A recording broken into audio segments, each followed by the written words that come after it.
Anyway, one of the other things that I haven't addressed on When Show because I wasn't here last week is a lot of people have asked, hey, are you guys open? So what is Linus Media Group doing in order to keep its staff safe? Because obviously that's a top priority for us, not only just for ourselves. Quite frankly, Linus Media Group is a super young company. I don't think we have anyone here over 40. Actually, our accountant, I think he's like 43. But we don't have anyone really with any significant risk factors. But just because you don't personally have any risk factors doesn't mean that this isn't a big deal, because you could easily transmit to someone who does. And it hasn't been demonstrated that being young is a huge risk factor, but being very young is obviously a big risk factor. We've got a couple people here on staff that do have very young kids now. I don't know if they've talked about it publicly, so I'm not gonna... I have a baby, she's like 9 months. Okay, there you go. There's one. There's one. So I don't know how private people are about these things, so I try not to be the one to kind of break that sort of news. But so what are we doing? Obviously, mandatory hand sanitization, hand washing after any time you're basically interacting with anything else that someone else is interacting with. And when you first get to the building, we're trying to be really militant about people heading straight to the sink. Like, let's say you're walking in carrying your lunch. You don't put your lunch in the fridge and then go wash your hands. Nope. Drop your lunch. Don't touch that fridge handle. I've been on people. Yep. So we're doing that. Anyone who can work from home, we've had them working from home. We've had probably about half of our staff in here, which is kind of nice, to be honest, because it makes the whole social distancing thing a lot easier. Anyone with symptoms, they are being immediately sent home, any kinds of symptoms. So we're not just limiting it to COVID things like fever. Like my understanding is that... Someone who works here. Is it sneezing or? Oh, I thought you were gonna say, what's his name? No, there's some respiratory illness symptoms that are not necessarily COVID related, but just anything that looks like respiratory illness. We're having people get out of here and go into quarantine immediately. Typically, I've been of the position that the salaries that we pay are good enough that if people need to take the occasional sick day, they can just take a sick day and they'll eat that. But what we've done as an exception during this exceptional time is we've implemented a sick pay policy. So we basically put aside kind of a fund that if it runs out, we will reevaluate. But for now, we've put a bucket of money and basically told people, like, look, don't abuse this. This is for people to make sure that if they're exposed to something or they think they're exposed to something or they have any symptoms whatsoever, that they're able to self-quarantine for 2 weeks. So we're making sure that people are not going to be falling behind on their rent or anything. I was reading a really horrible article earlier this week about someone who basically got laid off because their restaurant shut down, and they told their landlord, and their landlord was like, well, then you better get another job. Like, what job? The economy is shutting down. So for us, the main thing, our mandate internally is we're going to be following all of the guidance that comes from the BC provincial government. So right now we are in compliance with everything that they're rolling out. And if they roll out a lockdown or they say non-essential businesses need to close, then we will cross that bridge when we get to it. It might end up being, Riley wipes down a camera, takes it home and writes and shoots TechLinked at home. It maybe sends the files to one of our editors, then they edit it at home. We'll still make videos. We're going to make videos. I don't think it'll be at the volume that we're doing now, because like the cold hard truth for me is that this is a huge deal, but also life needs to go on. And like, come on, we're a tech company. There's no excuse for us to not be able to use technology to do our jobs. Like, there's certain professions, there's certain industries that are not going to be able to work around this, but we should have that power. So we're going to do our best to make sure that everyone is staying at work. You actually really did surprise me on Monday. Every Monday we have a Monday morning meeting. That's an all-hands meeting. Everyone in the company is in one big room. And even though only half the amount of people were here on Monday, we had everyone who's in the building had the meeting virtually. Everyone was at their own desk, like teamsing in to this big video chat. I kind of thought it was like, is it really that big of a deal? But it's true. If we were all in that room, we would have to be at least within 3 feet of each other, and That was just a little thing that was cumbersome, but it reduced our risk factors. Yeah, and we do have a couple people who think that they might have been exposed at some point. So those people are currently taking advantage of, not taking advantage of, they're currently utilizing the sick pay policy that we've put in place to deal with this problem.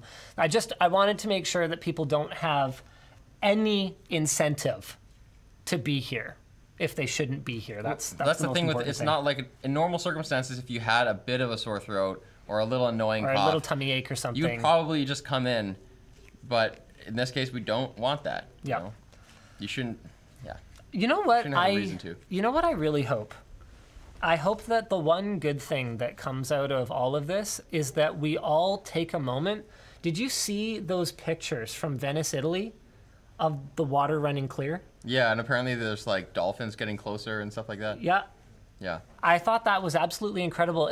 There's few things that bother me more than an in-person briefing or an in-person presentation for some new product or something when it could have just as easily been done as a WebEx presentation. It really will be interesting to see how many companies realize, wow, actually working from home made us more productive and it's just cheaper for us and half our companies should be doing this at all times. And I haven't shaken hands with anyone at a public event except like when I have like a very derp moment because I'm exhausted or whatever in years.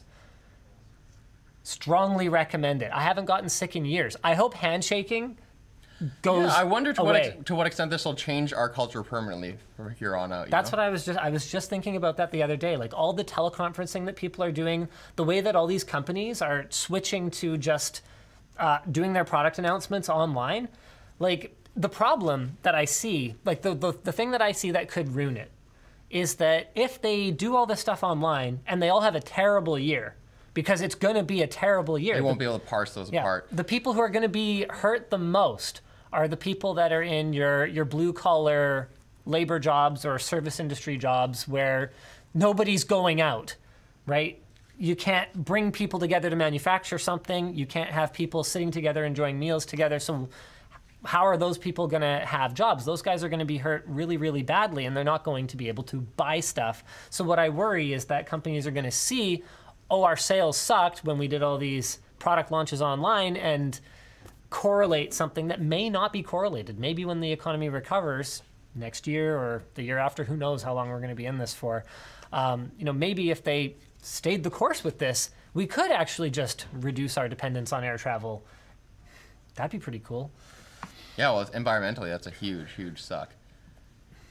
It's going to be rough for anyone who's hoping to buy American Airlines in the dip, but we'll see how that goes for you.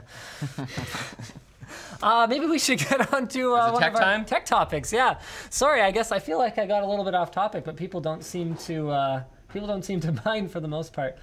Mario Madness. Yeah, I used to get sick at CES every year. I stopped shaking hands. That was it. And I would carry around hand sanitizer, and anytime I like derped and I was like, oh shoot, I forgot I don't shake hands anymore. Hand sanitize. Stopped getting sick, period. Also, not touching my face. So are we all going to grow our hair out for the summer or what? I'm going to get my wife to cut it. We won't be able to notice the difference, probably. I was just thinking... Funnier than you. Yeah. All right. I was just thinking about that the other day. How do I go get a haircut while maintaining my social distancing bubble? I got a huge unibrow now. Surprise, guys. I get my eyebrows did. It's not going to be possible. How are you? Sorry. Yeah, sure. You might really want to get into tech, but we will talk about the Xbox. How are you staying fit? Beat Saber. Okay. So I wasn't able to play badminton on Monday. I had actually already skipped last week for some reason or another. So I haven't been playing badminton, which is my primary form of exercise. Do you plan to continue, even though you're social distancing? Badminton? Yeah, it's pretty... Well, badminton's pretty social distancing. I had planned to continue to play, but just maintain a big bubble, sanitize my hands in between matches, because you do touch the shuttle, and everyone touches the shuttle. And then no high fives at the end of the games. That was kind of my plan. Maybe switch to playing singles instead of playing doubles, so I don't have to be close to anyone. Yeah. But the place that I play at, that my friend runs, they shut down for 2 weeks at least. So so I don't really even have anywhere to play. Backyard? So, backyard badminton. What do I look like, a white person to you? Excuse me. Backyard badminton. It's not even the same game. Anyway, so I got 2 plans. One is I'm going to be playing Beat Saber every other day for at least half an hour. It is. Have you played? I'm sure it's a cardio workout. It is phenomenal. I've played exercise. DDR, like fast. Okay. It's cardio. Yeah, it's phenomenal workout. And then what I'm going to do is I'm going to put some badminton lines in my garage just with tape, like on the concrete slab there. And then there's footwork drills that you can do that are really brutal. Have you seen the size of a badminton court, right? Yeah. So there's a really great drill where you just take a couple shuttles and you put them in one of the very far corners. And then what you do is as fast as you can, you lunge around the court, picking them up all the way off the ground, and then back to center, and then pick a corner, and then you go and put it down in that corner, like put it down gently, because what it really trains you to do is do controlled lunges and then push off strong back off of it. And so you do what is effectively 12 sets. So you grab one and take it, grab the other, take it, grab that, put it somewhere else, grab that, put it somewhere else, and then you go back to start. Do you typically do drills like that? When you're training, yes. Do you, though? But when I'm just playing, no, I don't really Maybe bother. you'll come back a better player. Like Lance Armstrong after cancer and drugs. I would love to. I would love to. It should be doable, because that is one of my biggest issues, is that I don't work out. I just play really hard, and I don't play enough for that to really maintain me. Yeah. I mean, I'm doing all right, but like I'm screwed. All man. my things are high contact. Oh yeah, jujitsu is Jiu-jitsu is like I went like- a couple of weeks ago. Yeah, it's like someone's face on your face. Right. I went kind of when this was popping off and people were starting to wonder what they should cut out of their lives. And I go there and like within the first few minutes, I got someone spit on me. Like the guy's kind of lispy and like some spit like landed here. I was like, this is done. This is over. This is over. Then if you lift weights, that's over. Yoga group class, that's over. Like I can't do anything. I might go for a jog, and I hate jogging. I hate jogging so much. I'll and go for sprints. Sprinting's fun. I have bad knees, so jogging is like the worst. Basically, the worst thing you can do to your knees is jog around in the city, like on the pavement. Yeah, I won't do pavement. Yeah.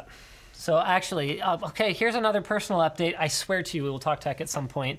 So I don't know if I told you, but I did end up going and seeing the orthopedic surgeon about my knee. Yeah. And it turns out that I have a meniscus tear, and it looks like it is probably not going to heal. So there's like the red tissue and then the white tissue that doesn't have as much blood flow.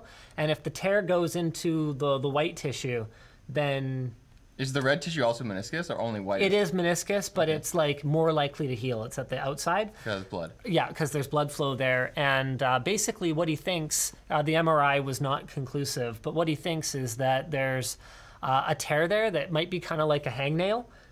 So if he just went in and like kind of clipped it off, it would stop kind of moving around and bothering me. And then maybe he can put back together the part that's torn, and that would totally fix it with just 2 little holes, and I'd be off my feet. I'd be on crutches for 6 weeks. But That's a long time. that's man. a long time to be on crutches, especially in my job. Like I actually move around a lot at work. Upstairs and downstairs, A carrying lot. products around. Like I some people sort of talk about like, oh, how's Linus look so fit? I play badminton once a week for 2 hours, and I move around a lot at work. This is like a 10,000 square foot warehouse, and more than probably anyone else, I am upstairs grabbing something, downstairs checking in with someone, grabbing a bunch of products from the warehouse over there, taking that back up to my office, opening them all up, putting them down, picking them up. Like, And you're the type of person who often chooses to run up the stairs. oh yeah, I do things fast. I always do things fast. I always walk fast, take 2 stairs at a time, all that kind of little stuff. It makes such a difference. I remember one of the most life-changing moments for me was in my sports psychology class, like sports psychology 100 in university. And the professor basically said, you know how to have a 6-pack? Just flex your stomach all the time. Just when you're walking around, just flex your stomach all the time. I haven't done a sit-up in 3 years, at least. But it's just like, that's what you do. Just everything you do it hard. And I was like, oh. And I'm not in great shape. I could have better cardio, and particularly my legs. Like I think if I do those footwork drills, I will come back like way better. But just little things make such a big difference. So they say that Okinawans in Japan live the longest. One of the contributing factors is that they don't sit at tables and chairs like this to eat. They dine on the ground. They sit on the floor, right? Right. And when you're just going from, imagine my grandma. In the West, so many of our elderly people are overweight. Like, getting cross-legged and then standing up would be like a trial. Probably have to lean out and grab something. Yeah. If you did that 100 times in a day, oh, your longevity just... Yeah, that's a good point. Okay, we will talk tech. I swear to you. Wait. I'm just joking. Just joking. Stephen Dubois, weird flex, but okay. I was actually impressed by that. That's what I look like. I'm not, like, I don't have a lot of pudge because you do a lot of cardio and just you hold yourself. Do you Right? Do you think you eat well? No. 'Cause you go to like A&W. How many times a week do you go to A&W? Or fast food like that? Okay, guys, to be clear, Canadian A&W is not the same as American A&W. I would not eat that garbage. But Canadian A&W is actually a lot better. It's still fast food, to be very clear. It's burgers and fries. It's burgers and fries, though, or onion rings. There's some veggies in there. Oh, yeah, I get the onion rings. So my biggest thing over the last year is I've cut out sugary drinks, including fruit juice. I basically don't touch it anymore. And That is such a huge thing, and I feel like that's easy. It is not that easy. I think it's easier than, like, for me, if I have to choose, I'm like, do I want to eat a whole bag of chips and slam on ice cream, or have pop? I'm gonna cut out pop. That's gonna be way easier for me. I love orange juice.